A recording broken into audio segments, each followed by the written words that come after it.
All right, good morning, everyone. What's going on? How are you guys doing?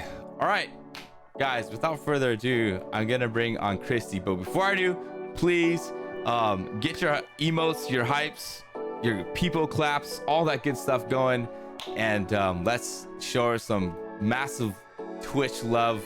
All right, here we go. I'm putting you on the big screen, Kristi, and you can wave to everybody. Hi everyone, thank you guys for being here. All right, awesome. So chat, I gotta let you know, Kristi and I, we haven't talked since our initial talk, and so we're just going at this blind. No, not really, but we did have some things to overcome on our ends, but I'm excited. Kristi, I told everyone that the last two guests that we've had, and we've had some amazing guests who were Nikon ambassadors and stuff. When I got off the conversation with you the first time and got off our Zoom call, I was so inspired. Like, Aww. I was like telling people just like get ready, because you've got like this like fieriness that was just like, dang, it was so good. And everything that we talked about, like our ideas and stuff. So everyone's pretty pumped to have you here. Oh, I'm excited to be here. You're way too kind. It was so much fun to chat and brainstorm with you. You've got so many great ideas. I appreciate that. Okay, so we're gonna get into a little introduction of you, and as you talk and stuff, I'll also kind of be going through your website a little bit, and but real quick, I know we know your name, but just once again, give a little introduction and your introduction into photography, and just a little story on how you got started and all that good stuff. Oh goodness, I don't know how to summarize that. I'm a wildlife and conservation photographer based out of Longmont, Colorado. I am a Nikon ambassador, part of the International League of Conservation Photographers, and my goal and mission is to connect people emotionally to the natural world, and with love and passion that I have for wildlife, I want to share that and get people to care more about our planet. I also have been working a lot to celebrate those that have a connection with the natural world. So a lot of my articles have been based on that, but that's a little bit about me. But yeah, no, I didn't, to be honest, I never thought I was going to be a photographer. I actually went to university for electrical engineering, but sometimes our path kind of finds us, and I couldn't have dreamed of a better life. Like, I love being able to travel, meet people, see these great high moments, and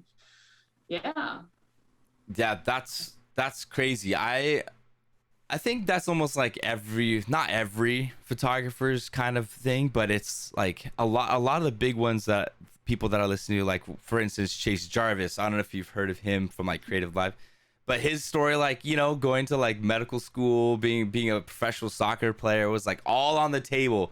But then his grandfather left him some cameras, and then that was it.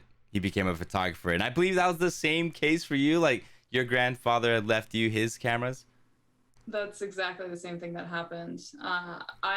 He went to Georgia Tech, and that's where I wanted to go. And I was close with my grandfather. And before I went off to university, he sadly passed away, and he left me his Georgia Tech class ring and his camera gear. And I thought that ring was going to be kind of the sign of my future. I was all excited to study engineering, but I kept taking the camera out to kind of remember him. And it all of a sudden gave me this voice. I could be quiet, but have something to say. And me being shy, I could be at the center of parties, and I could be on the field of football games, and I could be at the foot of stages when different musicians were performing. And I kind of became obsessed with photography while I was supposedly trying to be an engineer. Yeah. And you say you were shy. I mean, already from having you on stream and everything, like, definitely don't. I mean, it's been a while. You've probably developed, your ability to come on stage and stuff, but talk about that shyness that you had. I mean, like, photography enabled you to be in the middle of all these places and just be in your own world and all that good stuff. The camera was something I was very comfortable with because it gave me purpose, and it also gave me something I could hide behind. Yeah. Yeah. So I started taking photos, and it was nice because even when action was happening, I could quietly observe and then put the images out there for what I was seeing and experiencing. Mm-hmm. And then when I got asked to speak for the first time for Nikon is when I was like, oh, wow, this is a huge honor. But I was one of those kids that was just super afraid to even be called on in class. I was really, really anxious. And so I ended up signing up for Toastmasters, which I was part of for 5 years. That helps me kind of start coming out of my shell and learn how to speak in front of people.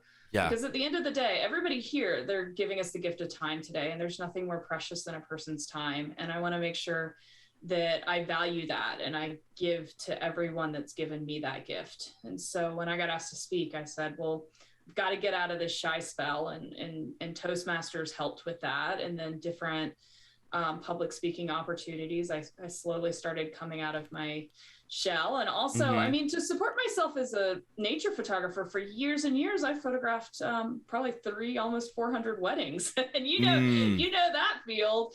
And so the weddings also helped me come out of my shell a lot, because you're at social events all the time and you have to make sure people are comfortable with you so you can get their photo. And so that helped as well.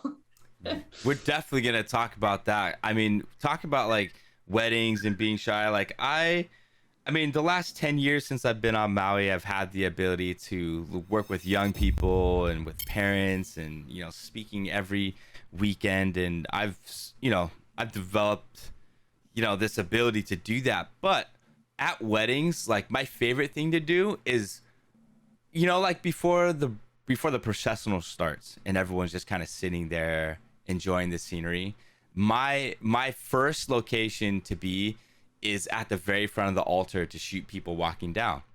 And usually that everyone's eyes like come right towards you, and like sometimes I can just like withstand it and be okay. Sometimes I don't know, like there's just guests in there that just make you feel all like self-conscious. I'll just like put my camera to my eye and I'll just start taking photos, and usually like people who look at you look away, which is like awesome. And you just like start taking photos and you hide behind the camera, and that feeling of shyness, at least for me, kind of like goes away. And I don't know. So when you were growing up in photography, I should say, were there like any online resources that like you plugged into that helped you? Like, were there like any discussion boards or forums or like Flickr boards that like you really got into when you were growing up in photography? It's funny because I didn't really use it as a resource in photography, but I will say that when I was in high school, which was a while ago, there wasn't Facebook or even MyScape quite yet. MySpace. Yeah. And I actually got started really early with social media with IRC, Internet Relay Chats, which was one of the I don't know if I've ever... I don't know that. I know ICQ and I know AOL Instant Messenger, but I don't know IRC. It's super old school. It was literally just a chat room where you would go by your screen name, and we'd have these IRC parties and get together and meet in real life. And it was funny because I feel like I kind of jumped on that bandwagon a little bit early. And you never knew that social media would be something that would be so popular, because when I was on IRC, it was kind of something that was really kind of people were scared of. And it was one of those things that's like, what are they doing? Meeting people they've talked to only online in chat rooms? That's weird. Yeah. I remember we had a party where we all got together in real life and watched the very first episode of South Park air. What? Wait, okay. How old were you when that happened? Oh my goodness. Let's see. Yeah. It was a while ago. Okay. Oh man. But it was funny because like I learned to, socialize, and I think it might have been the shyness, being able to chat to people, a little bit easier and more open online. I mean, heck, I met my husband on Tinder. That's how. I mean, yeah, online is awesome. Man, the internet has really, I mean, from your experience and kind of from what I've seen the last 10 years, the internet's really changed photography a lot. Like Instagram, for instance. I mean, before Instagram really blew up and people figured out you can upload your photos or upload even like your GoPro photos. I remember when that happened, and like there's a couple of people that I know on Maui that their Instagrams blew up because all they did was just post their GoPro stuff, and they're like, holy crap, this is on Instagram. I mean, that's so crazy how it's created such a boom in photography. I mean, what do you think about that? Like, if you were starting out in photography today, how different would it have been from when you actually started back in the days? Yeah, it's really interesting because we can kind of become an expert at anything by looking online nowadays. Mm-hmm. Really, really learn things from all the channels and resources out there, which is amazing. Yeah. I feel like there's something that disconnects us though with online learning. As much as it's beautiful, I'm glad that I went through a period where I was learning all my photography in person, and now I can kind of use the tech side to connect digitally. But I still think that there's such a great value to going to workshops in person and meeting people in person and actually connecting. I've done some of my favorite workshops over the last year, but at the same time, those meetings have been, like I haven't felt connected to people as much anymore, if that makes any sense. So I feel like there's endless resources out there, but sometimes if we, it's good to mix it up as well with in-person learning and in-person experiences as much as we can. Okay, so you're a wildlife conservationist. You started out in wedding photography to make the money. I did watch a couple of interviews and learned your journey from electrical engineering to photography, and you went to Australia to pursue that, and you got into wildlife down there and did diving, and I remember your story about your shark, your black and white shot, and it was one of those moments that, like, when I was listening, that, like, I feel like, man, every photographer that's starting out, when you have that moment where you, like, just get the shot, you're absolutely in love with it, like, it changes everything. Like, so I want you to, like, talk about that. Like, when was the moment where you knew that you wanted to get into wildlife photography? Oh my goodness, there's so many of them. It's funny because I feel like there are certain moments where it feels almost like time stops and you're just have this moment of pure beauty in front of you. And I felt those moments when I was out in nature and nowhere really else. And that's where I kind of knew that was my calling.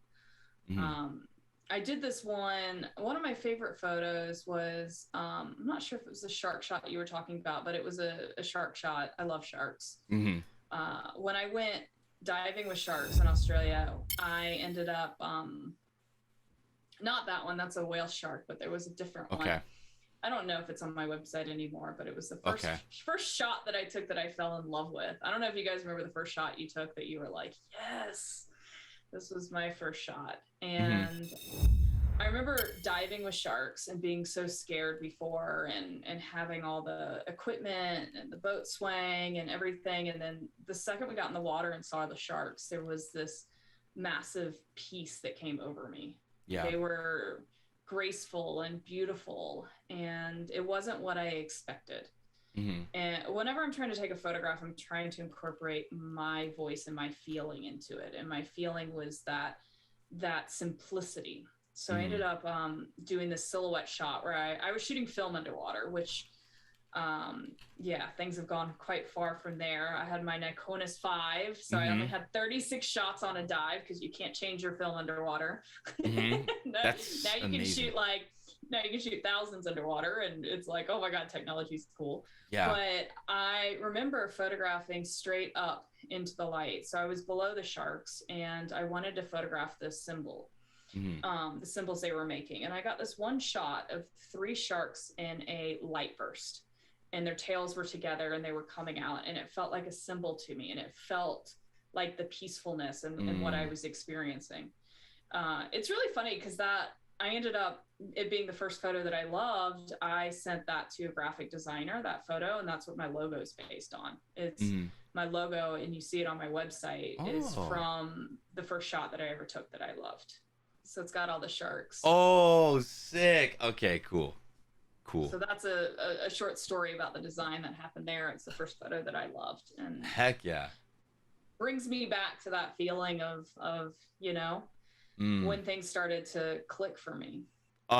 With photography, the amazing thing about it is that like you can get into like any genre, right? I mean, you're doing time lapses of mushrooms, swimming with sharks. You've done wedding photography, and I feel like when you're just getting into photography, though, the big wins and the cool moments that you have in like certain genres, it kind of makes you feel like, oh, I want to do this for the rest of my life. Did you ever have that?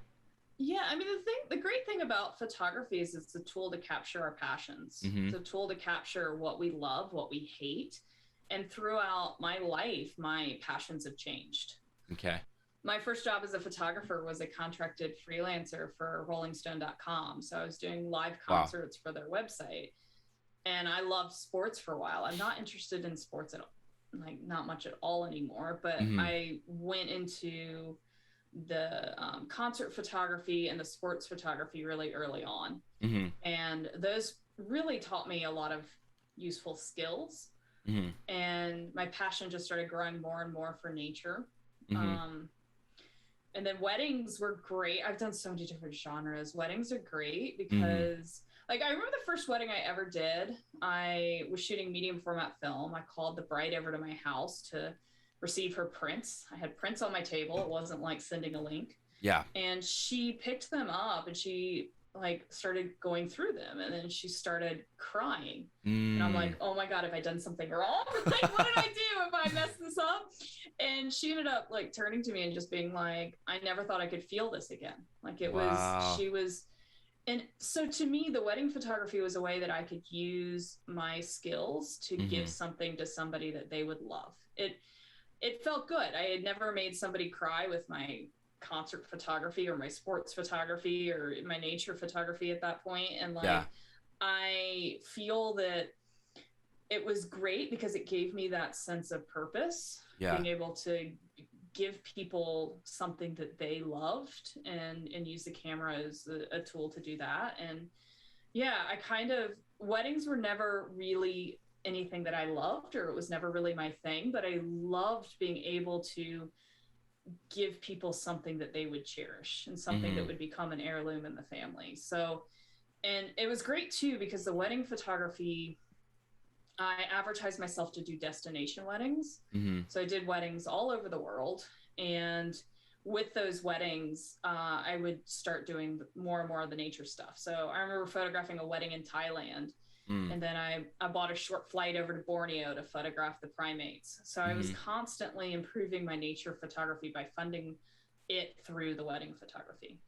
I'm going to bring up the other overlay out there. The photo with the hand. Okay. I believe is the white face. Is that the white face gibbon?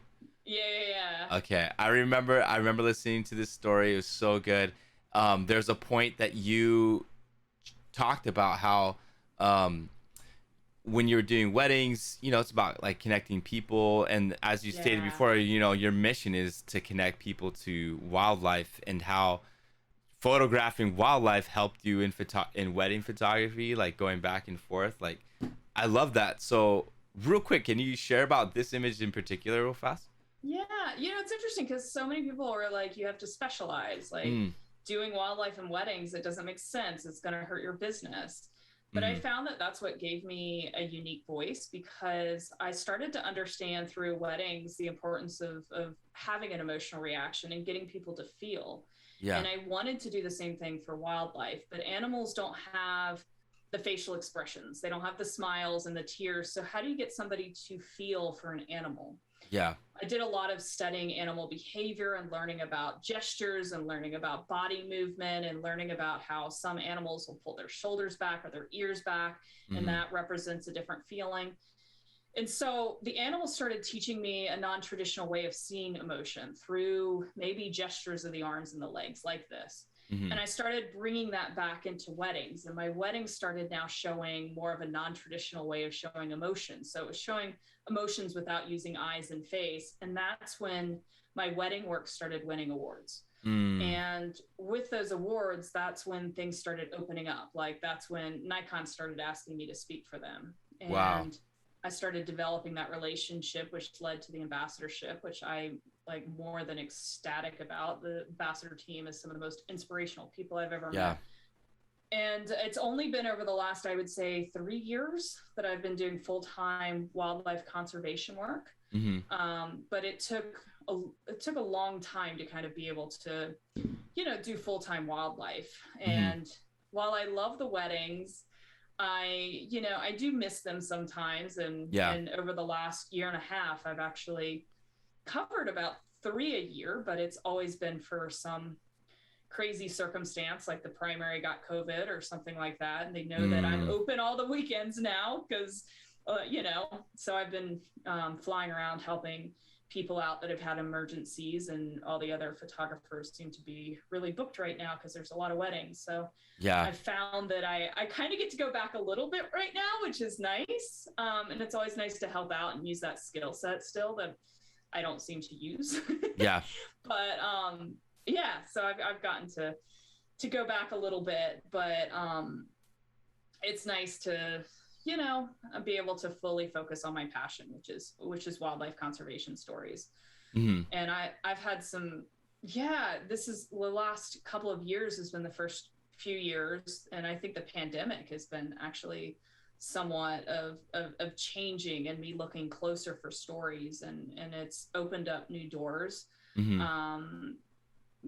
One of my first wildlife stories ended up being about bugs that was close to where I lived in Northern Virginia. Mm-hmm. And that insect story ended up changing my life in many ways. It was all about a group of senior citizens that meet every Friday to go out and count dragonflies and butterflies and other insect species. What? And that story was so crazy because I always thought, like, my dream was always to be part of National Geographic in some way, shape, or form. Yeah. And that story ended up showing me so much about, the importance of citizen scientists and people recording insect or bird or any species that they see, and how scientists use that information. And I started covering that story. It let me connect to nature locally. And I always thought that somewhere off exotic place or exotic animals would be my first National Geographic story, but it ended up being that local story on insects. Wow. So it was published digitally for them, and I was like really stoked about that. That was kind of a dream come true, and to think that the story was right there in my own backyard. Heck yeah. And so it's been, and I just got my second story for them just a couple weeks ago. They got published. It was on pikas, which are a little tiny potato-sized mammal that's a rabbit relative that hang at high elevation. And there's a group of 437 people that hike to like 11,000, 14,000 feet to count pikas to make sure they don't disappear because of the rising temperatures. Wow. So there's all sorts of, there's all sorts of stories everywhere. But now and I've even got little guys. I've got the Nat Geo articles up if you want to see them. Yes, please, definitely. That's so cool. Nat Geo. It's been such a good journey. It's been nice to be able to like use my photography to share stories about climate change, because there's a massive decline in the insect population. Wow. And this story and these senior citizens that go out like have been documenting that. So here is my very first story for them. But even during the pandemic, people were going out and counting their butterflies and dragonflies because of how important it is to the local ecosystem. You can see the social distancing there. Okay, so I gotta say something as you continue to talk about this, but like for real, like the thought that was just going through my head is like, you don't have to wait for the exotic, or travel international to like, get started in this type of thing. It's just literally here in your backyard. We have a couple photographers in our community that one of them, and you guys know them in chat. You got his name's Little Brit, it's his screen name, and then the other guy Gamnus Linus, and they're both in Sweden, and they take amazing like landscape shots. But one of the guys got into like wildlife, and now he's like full on into like bird hunting, and not like hunting birds, but like with photos. Yeah, not hunting, but yeah, like shooting birds, not literally shooting birds, but taking photographs of birds. There you go. And you gotta be careful. You can't use capturing either. I'm just thinking of with weddings. I always think of like, what other word can I use instead of there's gonna be a second shooter at your wedding. Like we gotta move on from that word somehow. But anyways, he's into like taking photos of birds, and he got into the local paper the other day and stuff. And that's so awesome. I mean, it's like, it's cool because, and you might think it as like just something small, but like when you stay consistent with it and you keep going out and you keep shooting and you keep taking photographs and you keep meeting people, and like doors are gonna open, you're gonna like stumble upon something that's gonna now get you into an article. And so thank you for sharing all this with us, because it's super inspiring. And especially right now with like COVID and people feel like locked down, like there's just so much still to be captured and explored. And I don't know, I'm speaking for myself, but I'm sure a lot of people in the chat can like feel like, have probably felt that discouragement the last couple of years, where it's like nothing's happening. What do I do? And so thank you for inspiring us all this morning. Super encouraging. No worries. Well, we all are the best storytellers for our own local environment. And the insect story had me literally, I mean, this is my first photo story for National Geographic was in the DC area. It was a little bit south in Northern Virginia, but it was to have a nature story published even close to DC. I was pretty excited. I never thought that would happen. I thought I'd have to go photograph bears or lions or something exotic.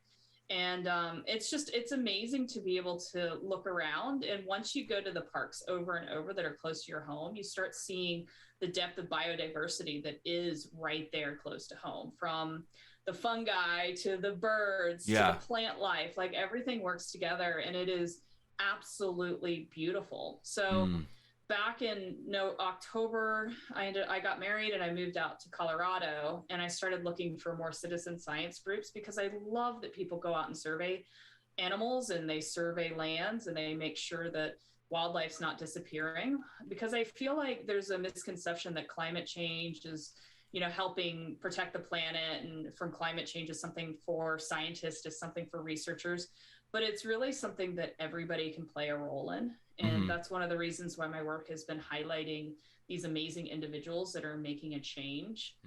And so the Pika Patrol is this great, and if you live in Colorado, you can join the Pika Patrol.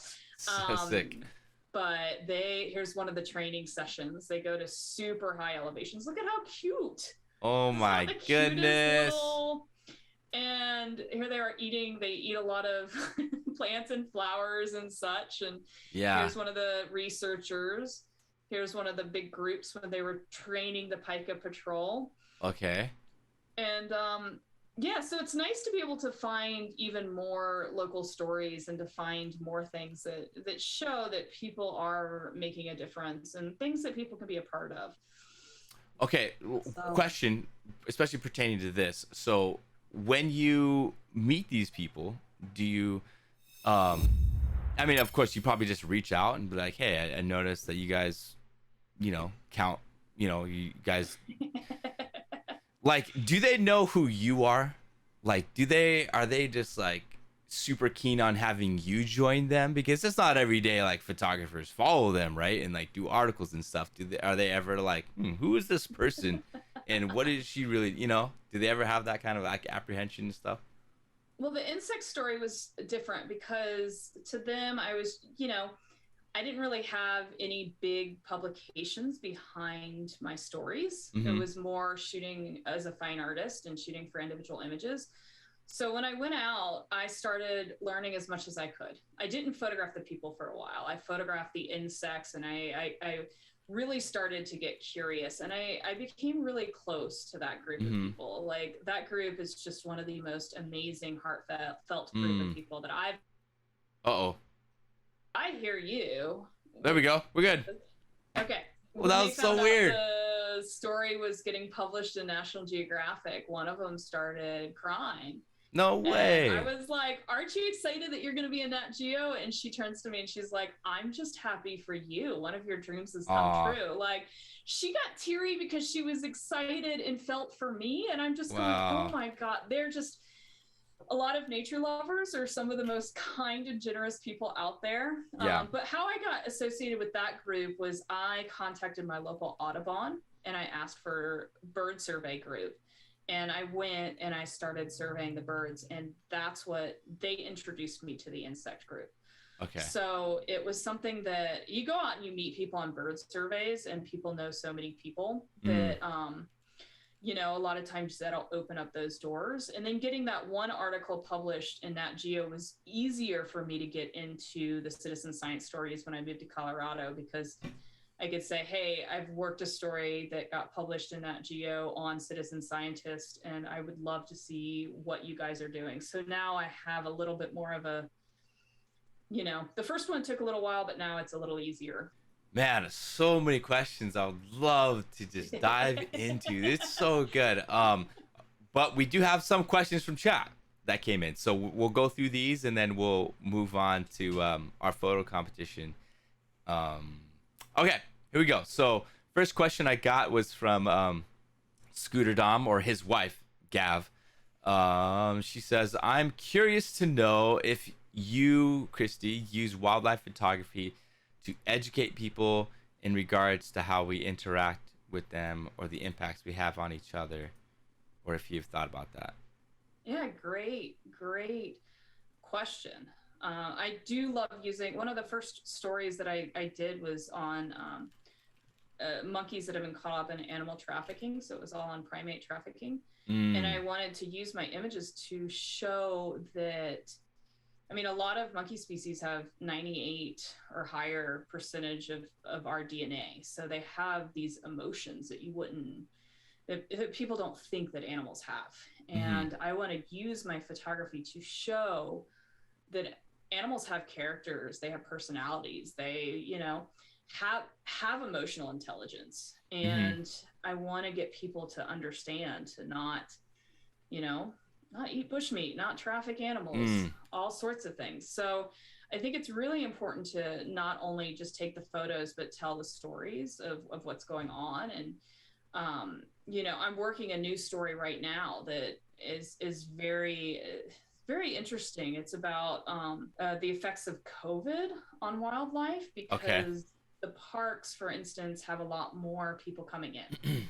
The national parks, which is great, you know, explore our national parks, they're beautiful. Yeah.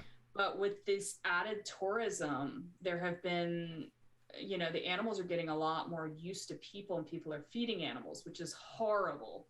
The animals are contracting viruses and they're dying. And I'm working on a project that's up at like 14,000 feet, 12 to 14. It's a high altitude project, but up in the area I'm photographing, the mountain goats and the bighorn sheep, they'll go up to vehicles and start looking out of the exhaust pipes. And the mountain goats will be territorial over vehicles. Like, they'll fight over them because they want to get the salt that they can. They want to lick the spokes of bicycles.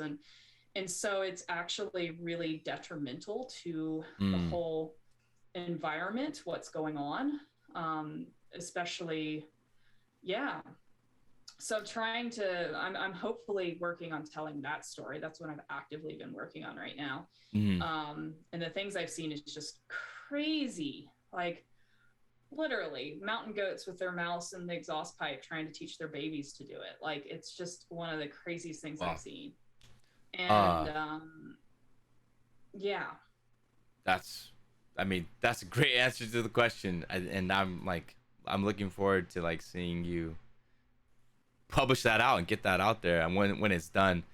But those are I mean, can I ask, like, how did you come up with that idea? Was that like something prompted to you by something, or?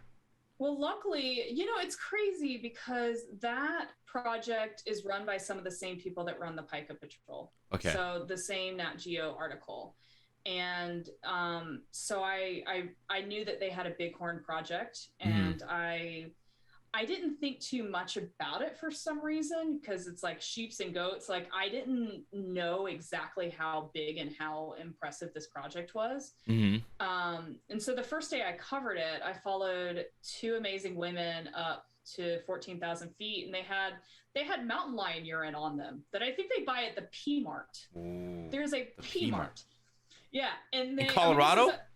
No, it's online. There's so they have mountain lion urine with them, and they spray the areas around the parking lot, because the scent of and this project has actually been funded by Nat Geo. Okay. So it's part of their grant. It's one of their grants that they've that they applied for, and the mountain lion urine, it deters the animals from going into the parking lots, because they think that there might be a mountain lion in there. Yeah. So they literally, spray it all around. It stinks. I now know what mountain lion urine smells like. But yeah, and so I'm really excited for the chance to use visuals to really start telling those stories more, because there's all sorts of things happening. Like, the picas have disappeared from Zion National Park because of rising temperatures. Their little bodies can't thermoregulate. So one of the reasons that this Pica Patrol is going out all the time is because people want to make sure they don't disappear from the Front Range as well. So it's this amazing group of people that are, they're starting to learn about the effects of climate change on alpine environments. So all 437 are starting to actually see what's going on and understand things. And, I saw this, this one photographer that I'm working with, I mentor photographers. One of the photographers I'm working with, she shared the story with me yesterday that I just cannot stop thinking about. And she shared these images. She had this, so she loves photographing the bears in Alaska, and she's just gotten back from photographing the bears, and the salmon, they're not running as much as they have in the past because of rising temperatures. So the salmon run has been really dry this year, and this bear that she's been photographing through its pregnancy, through its nursing and having two kids and losing one kid, and this beautiful brown bear went out and was looking for salmon for her and her child. And the fishermen are catching a lot of the salmon before they're coming in. Okay. And so the bears can't get the salmon. So this bear had swum out to try to get the salmon from the fishing nets, because that's the only place the bear could get the salmon.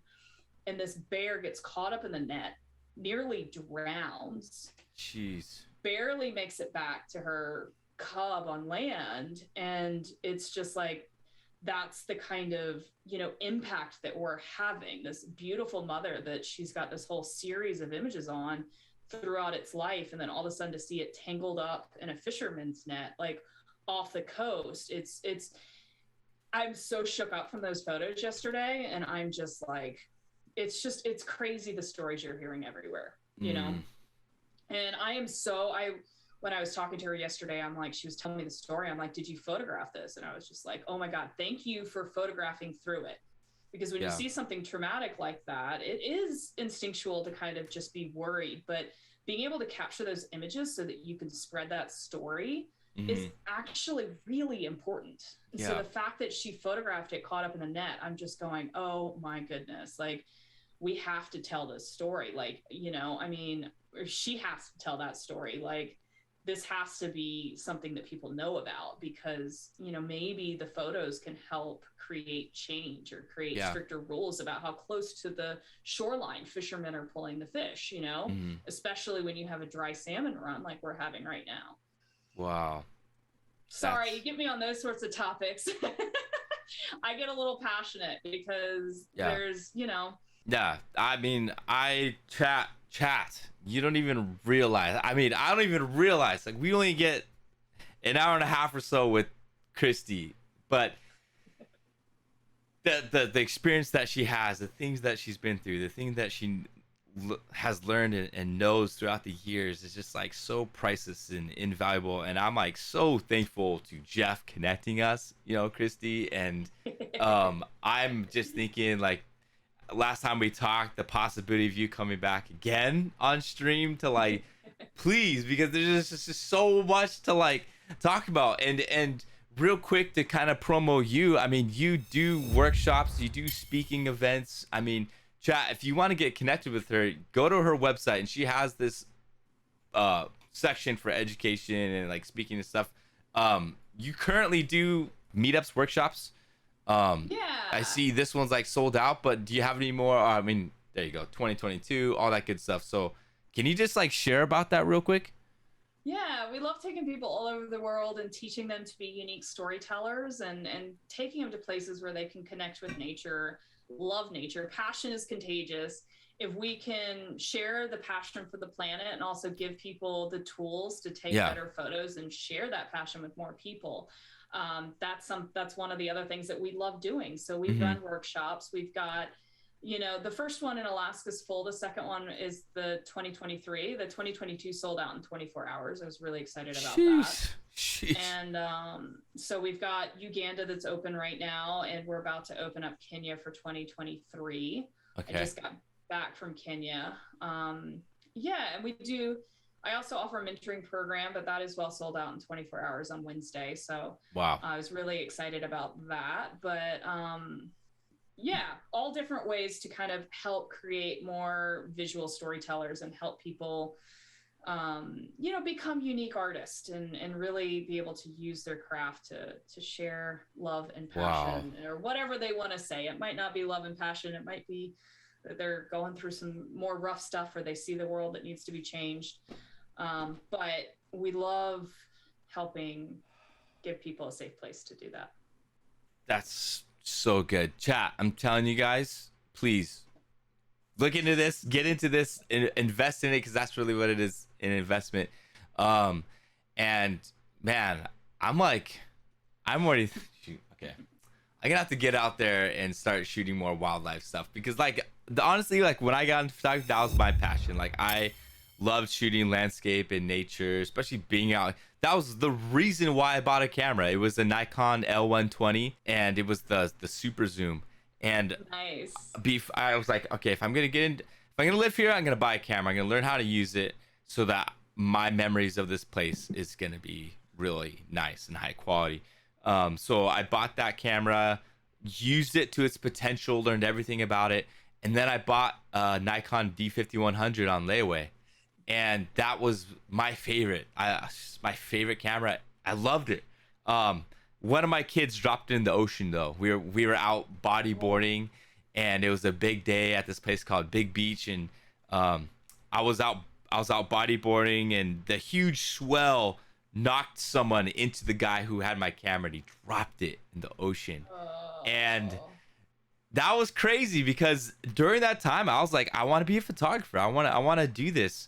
As a job. And then now my camera's gone, so I was like, what am I gonna do? So I had to use my friend's Canon 7D for a bit, and that was okay. It was okay. But long story short, I was working a furniture job, and when we're full on deliveries, people ask if someone can run it out like on the side, and so I have a truck. I was like, sure, I'll run this furniture out to you. And this lady lives in Oluwalu on the west side of Maui, and she, like, her whole back wall opens up to like this amazing view, pool, just sickest house ever.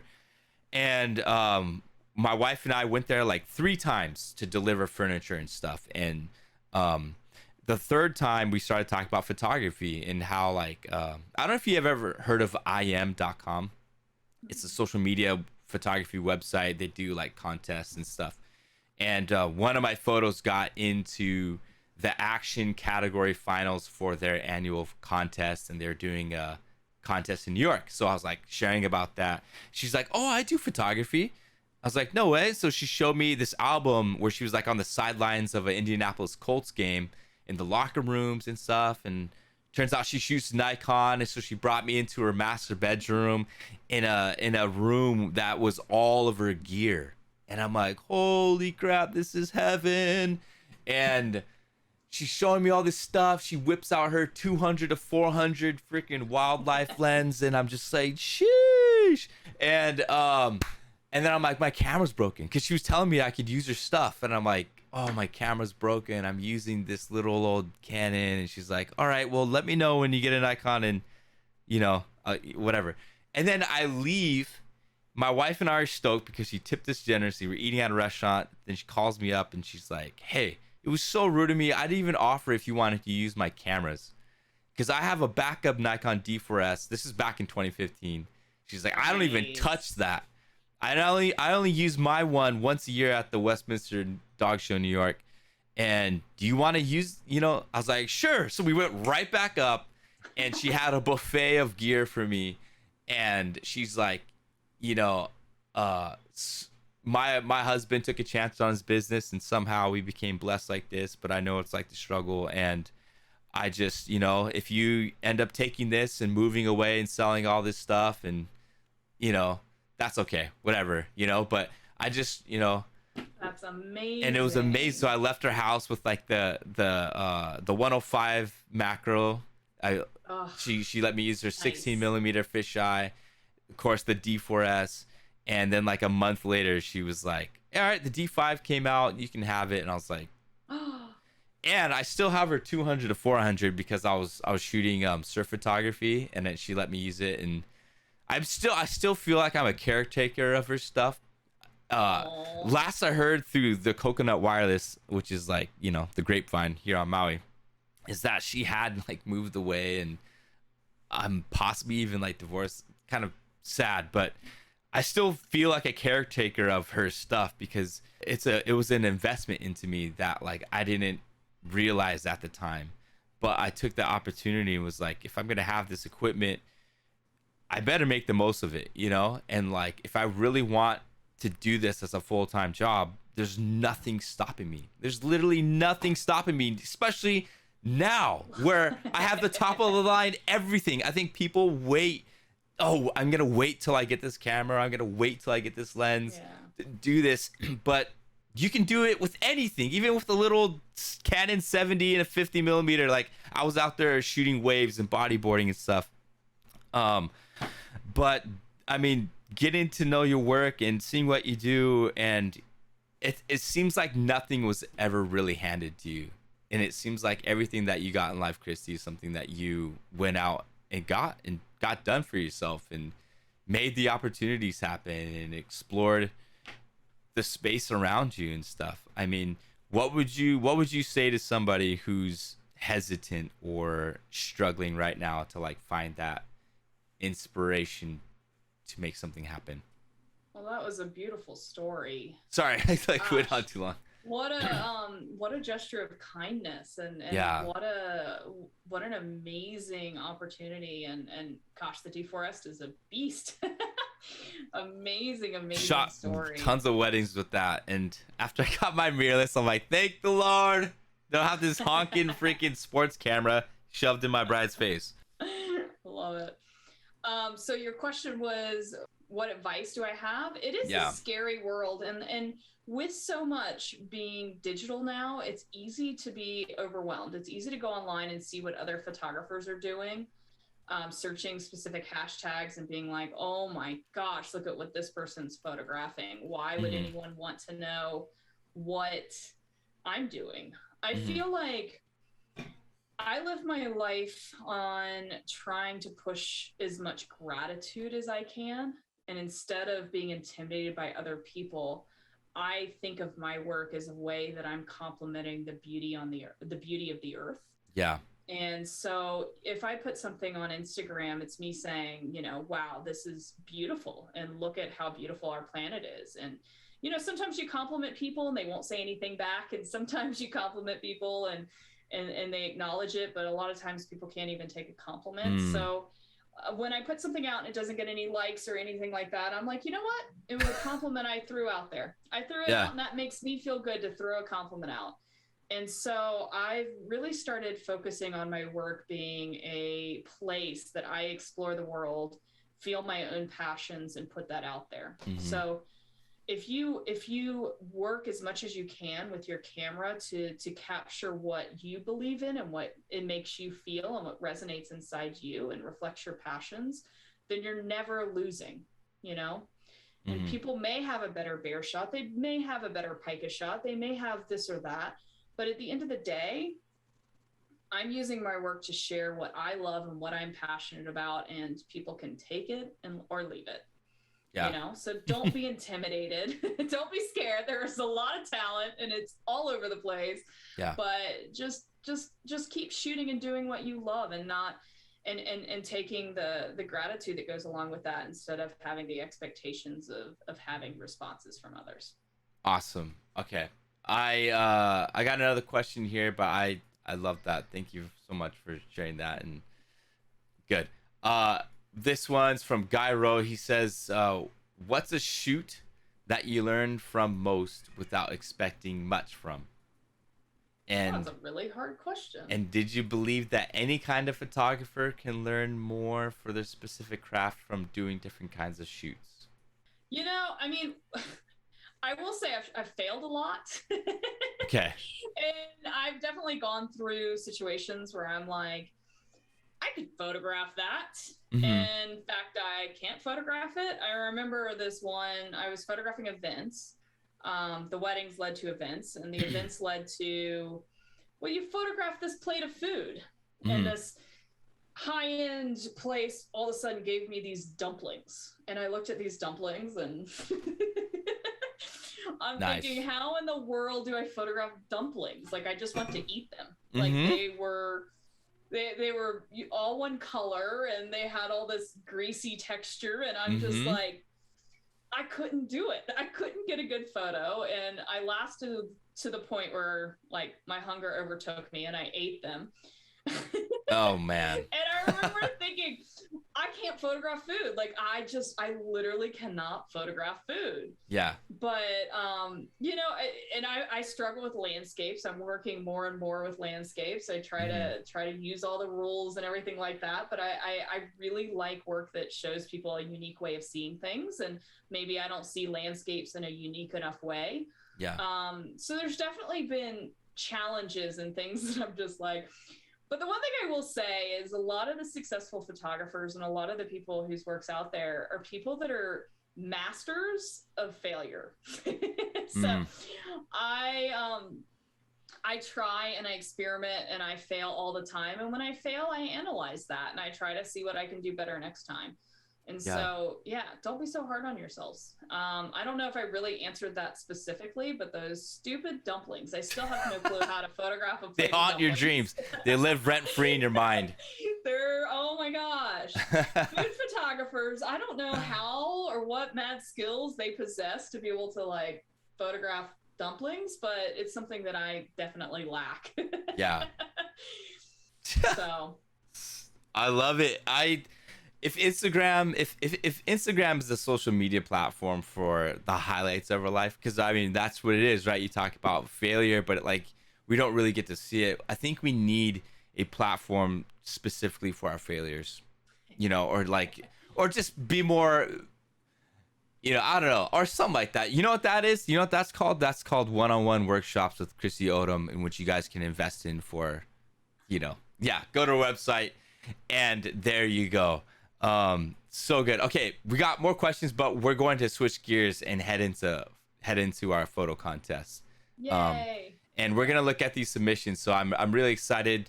But we're gonna start on submission number 1, which is the one with the river. So this had no specific genre to adhere to. It was just, we want JPEGs, you know what I mean, and we want everything done in camera. That was the brief. And so love it.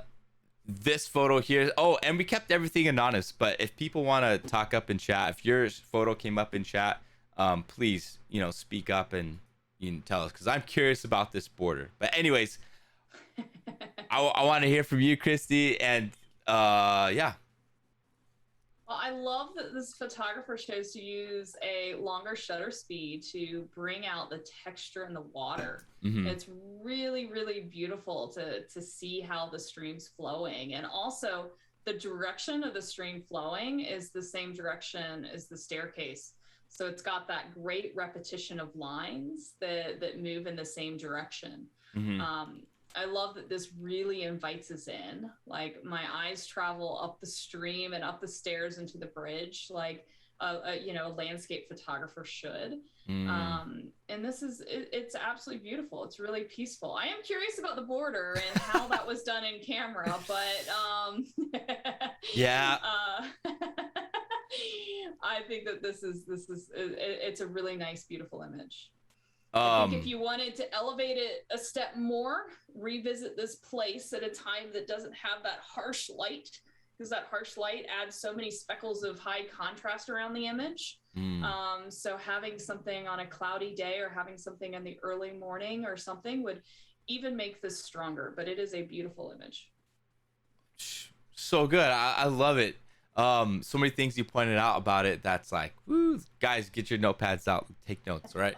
And something about the river running from left to right too, I guess for us, at least Americans, or Western thinking, how we read books and stuff like that, we go from left to right and it just flows natural.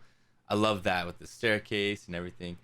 Tom, so this is Tom's photo. He said that he wasn't sure what he was thinking with the border. He wanted to try and frame it, but the frames are too dark, so went with the white mount. Okay, so that's what I was. Wait, you did the border in camera? This is okay. You can do this border in your camera. Okay, I'm gonna wait for confirmation on that, but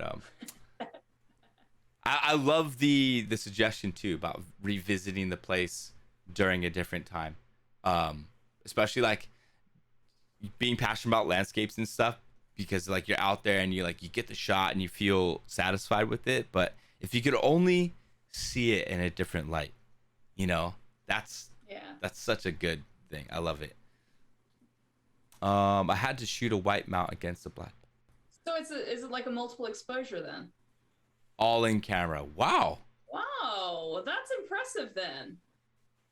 Okay, cool. All right, yeah, Tom. multiple exposure. Oh my gosh, that's brilliant. I've never seen that.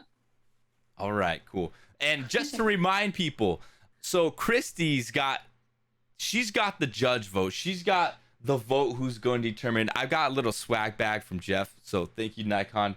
But it's got like a lens pen, stickers, a shirt, a little tote bag. And so Kristi's going to choose who wins this competition, and I'm going to send that out. But we also have a community vote. And so the community vote's in there, guys. You go to the link, and you guys select who you felt was good. And I've got a couple Nikon stuff for them as well. But yeah, good job, Tom. Thank you. Appreciate that. All right, moving on to the next image here. Okay, let me get to that image on my screen. Okay.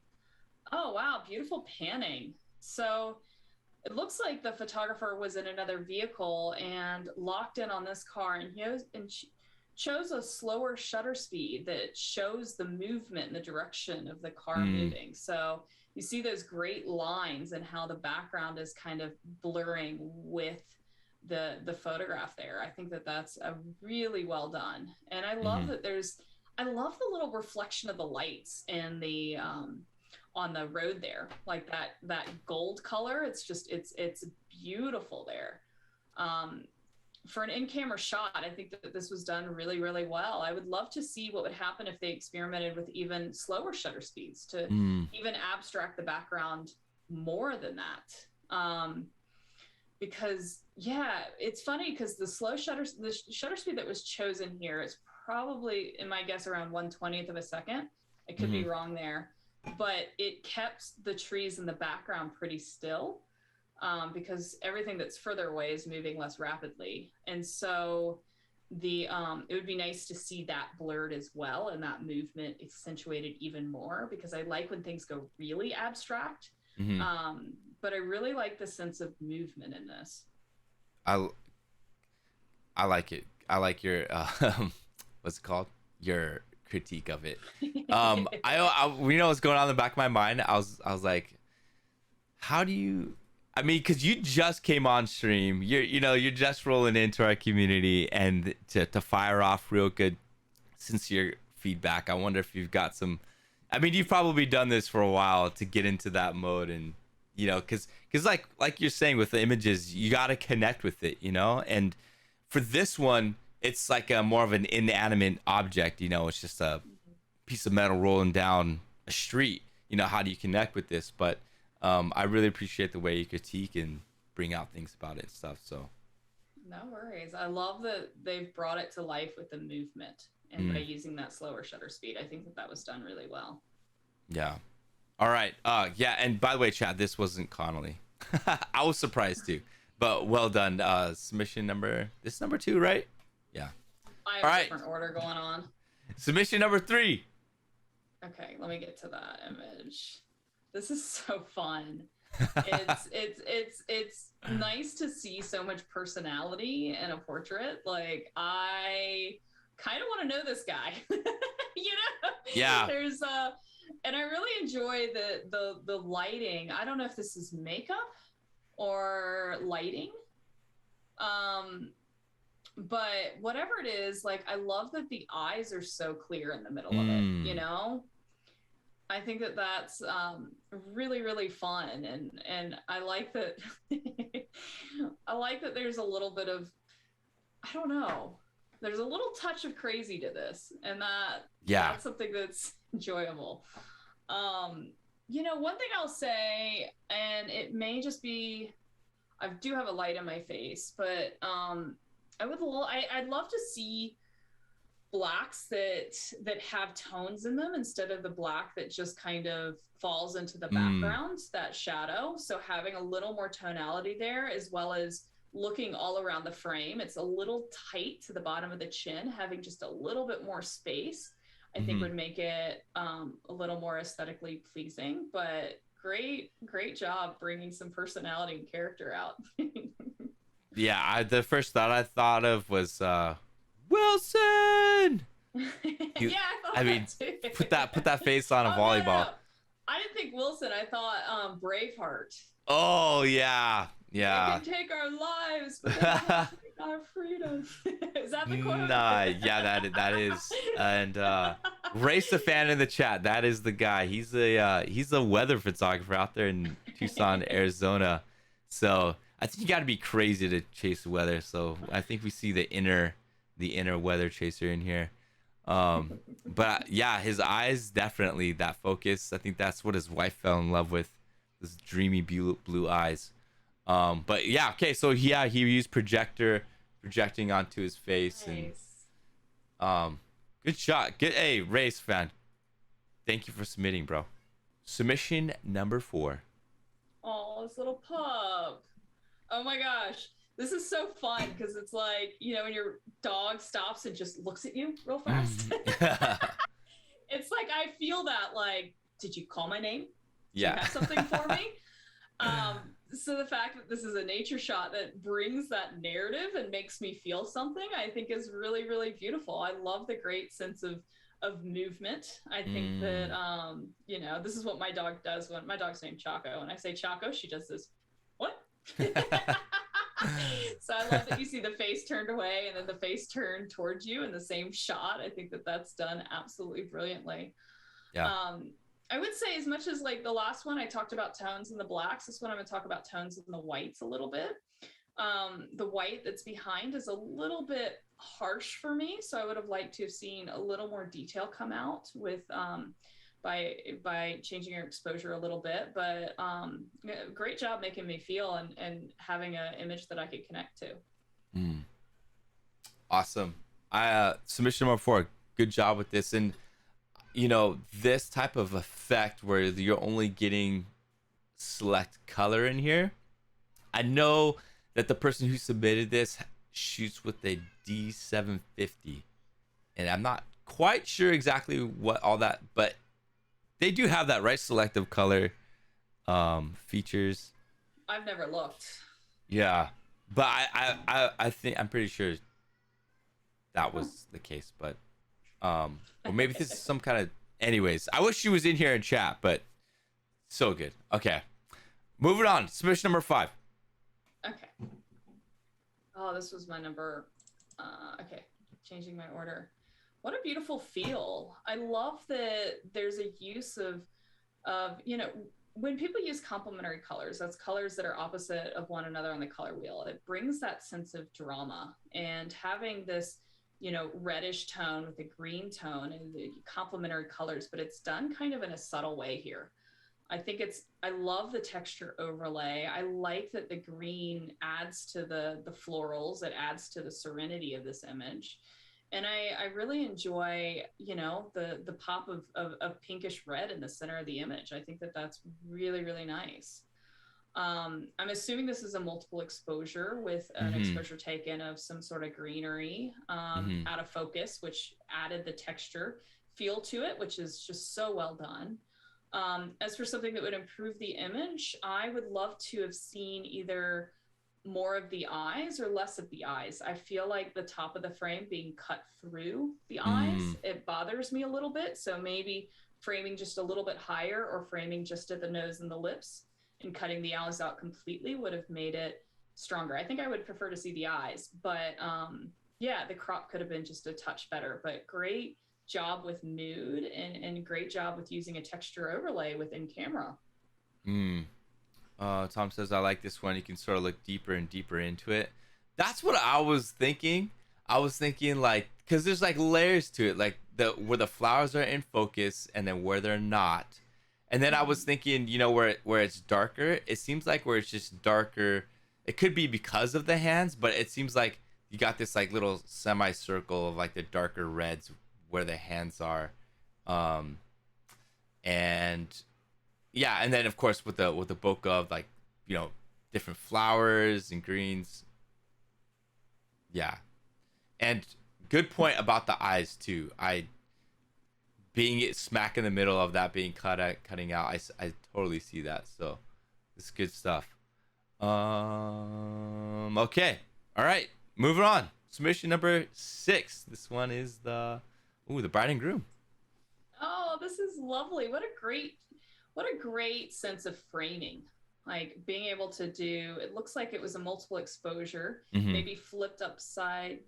I'm not sure exactly or yeah, because that ridge line up top is reflected in the bottom. So done with some sort of multiple exposure or mirroring or something. But I love that these two have, it's a great shot too, of the expressions, the connection, the movement. Really, really beautiful how they're framed up with the mountains, both on the top and the bottom. Once again, I steer away from those bright white spaces, like the top there. Maybe using some flash could help balance the light in the foreground with the sky in the background. So that might have elevated the image even more for me. But you know, cameras have big dynamic ranges nowadays, so there could be a lot of pulling that's done once this image is pulled into post. Yeah, they could bring out a little bit of the detail of the people. But great job with framing your subjects using the mountains up on top and bottom. Heck yeah. So with the reflection thing, I do know who did this, and I will go on a limb and say that he's been on this thing of using his phone for reflection. Yeah, I thought it might have been like using the phone at the very bottom, which is really, really cool technique. He did a really good job, like making it so uniform. Like, yeah, that's what gets me, is like that the magic of, like, you don't see where it begins, really, you know. I mean, it's so cool. And what a great moment with the couple. Like, it definitely has all the feels and the way they're connecting with each other. Yeah, I'm getting pulled to her slippers. They almost look like fuzzy slippers, but they're just braided, you know. But you know, yeah. All right. Switch number 6. Good job, number 7. This shot just makes me happy. Oh my gosh. So I've done a lot of studying with marketing and how colors make us feel. And the color yellow is a cheery, happy, vibrant color that makes us feel joy. And the fact that there's these yellow flowers with this happy vase, like, this whole image just makes me happy. And I mean, literally, it's a pot and flowers, but yet to be able to project and make your viewer feel that way is, it's lovely. Absolutely lovely. You know, the color, while I do love the yellow, I feel like the greens have gone a little yellow too. So maybe it was the color profile that was set. Something that I think would make the yellows pop even more is being able to see them against a solid green. So playing with those color profiles to the point where you maybe get a little bit more of a, you know, green to kind of complement, I think might make the image even stronger, but that might just be my own personal recommendation. But great job making, you know, creating joy with a photo. Yeah, I love it. I kind of like how the flower hides the smile a little bit. You know, I just think of like a tee-hee. That's what I'm thinking. The vase is tee-heeing right now.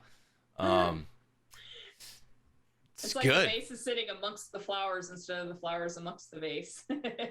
Yeah, which... All right. Submission number 7. Good job. Number 8. All right. Oh my goodness. What a beautiful use of repetition of shape. Seeing the shape in the clock and all the circular coins around. Like, I love when I see a shape that's repeated throughout, but in different ways. And I think that that's really nice. It's got great tonality in the silvers and the coppers. And even the copper that's in the upper right complements the copper on the bottom. So it's got a great sense of balance, showing those circles throughout and showing the colors throughout. To make it a little stronger, I do push people to look all around the frame, and that shape that's in the upper right, that's kind of being just, it's like a, you see that little shape? Crown? It's next to the copper crowny thing. Right here? Or Yeah. this? Yeah. Okay. That shape, I don't know what it is, so I don't know if it belongs in the frame. I maybe would have cropped over a little bit more or moved the camera over a little bit more, because I like all elements to work together, and that element doesn't work with the rest. But great job with balancing with shape and color. There was something that you said, I can't remember it fully to the top of my head, but it was 3 things: connection, something, and then elimination. What was that? Can you share a bit about that? When I was talking earlier before the critiques? In an interview that I watched, and you shared about like when you do photos. When I take a photo, I ask myself 3 questions. What do I see? What do I feel? And what can I eliminate? There you go. So it's like, what do I see? I see this clock. What do I feel? I feel a lot of fun with the shapes and the, you know, the coins and the time, and, you know, time is money and all this stuff. Like, maybe I can put that into the narrative. What can I eliminate is, you know, gosh, because everything in that frame will stay there forever. And so that would be the one thing that I would really push for is looking around your frame and making sure all the elements work together.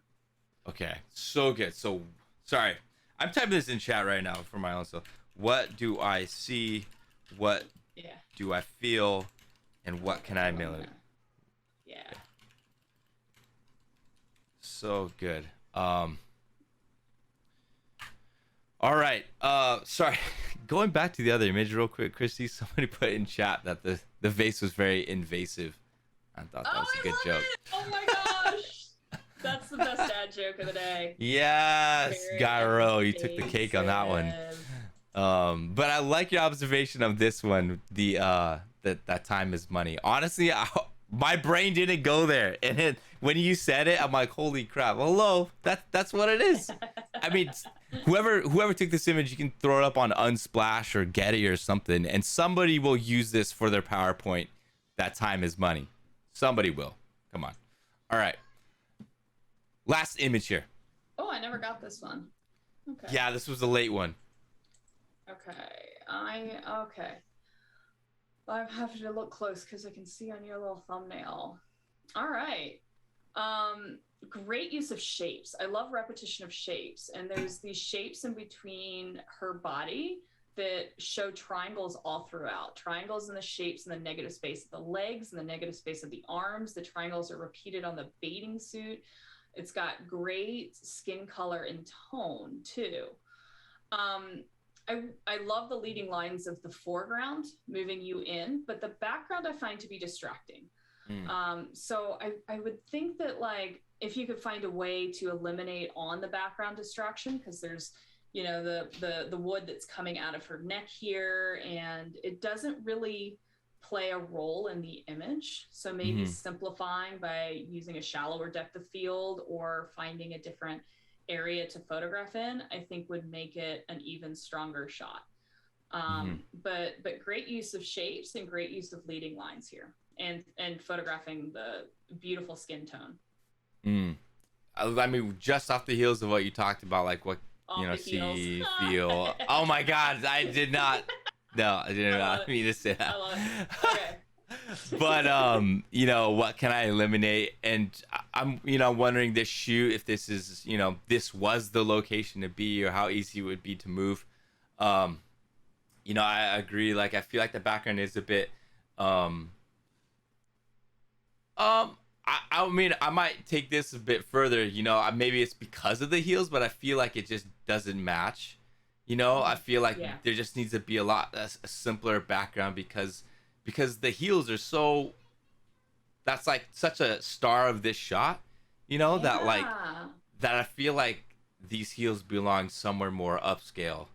You know, or just at least a different background for these heels, kind of thing. So, I mean, I agree with you on that. But I mean, having just, you know, straight out of camera, the pose, I would love to have a shot as well posed like this. You know, like good starting base, and you know, everything captured well. So, somebody says apartment complex pool. Yeah, that's what I figured.